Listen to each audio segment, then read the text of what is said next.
আজকে ইলিশ মাছরে ফ্রাই করমু। আর ইলিশ ফ্রাই খার খার পছন্দ কমেন্ট করবা। কমেন্ট করতে এবারে ভুলবা না। তো অনেকে আসোই না, আমার খালি কমেন্ট করো না ইলিশ মাছের ফ্রাই করো, তুমি কিতা কিতা মশলা দাও। আমি কি ইলিশ না ফ্রাই কইরা খাইতে হইলে আমি মরিচ বালা দিকে নাই, মানে কি মিডিয়াম স্পাইস দেই, কম দেই না। আমার কাছে লাগে না নি একদম দোয়া দোয়া বালা লাগে না। এখানে না কেতা মরিচ দইনা জিরা দেখতে পাররা আমি সব জাতের মশলা দেই।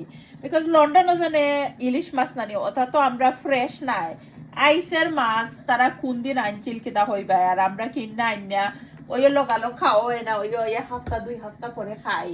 তো কি অনেকে কমেন্ট করেন নানি কতখান মশলা দিয়া ফ্রাই করি দেখতে চাই নাকি।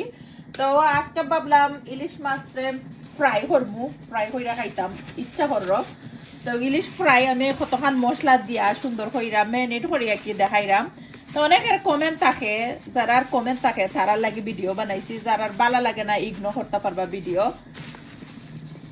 থ্যাংক ইউ এভরিওয়ান যারা সব সময় আমার সুন্দর সুন্দর কমেন্ট করেন। আমার অনেক ব্রাদার এন্ড সিস্টার আছেন, আমার ইউটিউব চ্যানেলটা সাবস্ক্রাইব করে দিছেন Subhash blog UK. Thank you আপনারা আবারও মন থেকে দোয়া ভালোবাসা রইব। অনেকে কইবা আমি লাগি গ্লাস কিনছি আত দিয়ে সুন্দর হইটা মাখাইলাম না কেন। আমার মানে আতও এত জ্বলা জ্বলে এটা কইয়া লাভ নাই। মানে এখন মানুষের হাতের স্কিন যে খেতা থাকে পাতলা থাকে, আমার হাতের স্কিন ওলা খান খুব বেশি জ্বলা পুরা করে লাগে আমি গ্লাভ একটু বেশি ইউজ করি আর কি, আপনারা মাইন্ড করবা না। আর সুন্দর হইরা আমি ওলা মাখাইয়া মশলা দিয়া আমি রাখি লিমু ম্যাক্সিমাম 1 আওয়ার কিংবা 30 মিনিট রাখবা। মাখাইয়া যদি রাখেন না নিতে মশলা ঢুকে আর কি মাছের ভিতরে, আর খাইতে যে মজা হয়। আর ইলিশ মাছ আছিল এন্ড আল্লাহ জানি না মজা হইব কিনা না, আর আল্লাহ জানোই।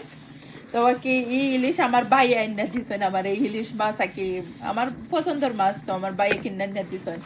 আমি তো আর কিনিও, ভাই বোন তো বুঝরাও, ভাই আনতে মায়া করেন সবসময় বই নাইনতে রে, বই নাইনতেরও বেশি মায়ার ভাই আইন তখন এটা সব ভাই জানোই।